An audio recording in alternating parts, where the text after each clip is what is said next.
नवाबशाह में वापडा जे सतयल शहरी पारां खंभे ते चढ़ी एहतजाज कयो वियो।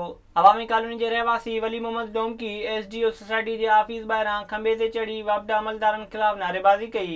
ॼाण ते पुलिस पहुची मुतासिर शहरीअ खे खंभे तां लाहे इलाक़े हवाले कयो वियो।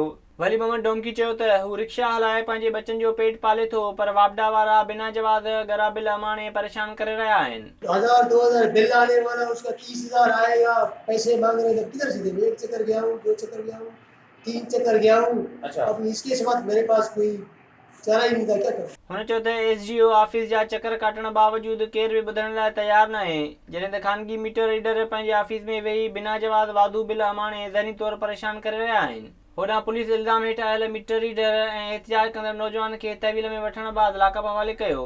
विज़िट कयो अवामी आवाज़ मीडिया ग्रुप जी वेबसाइट awamiawaz.pk।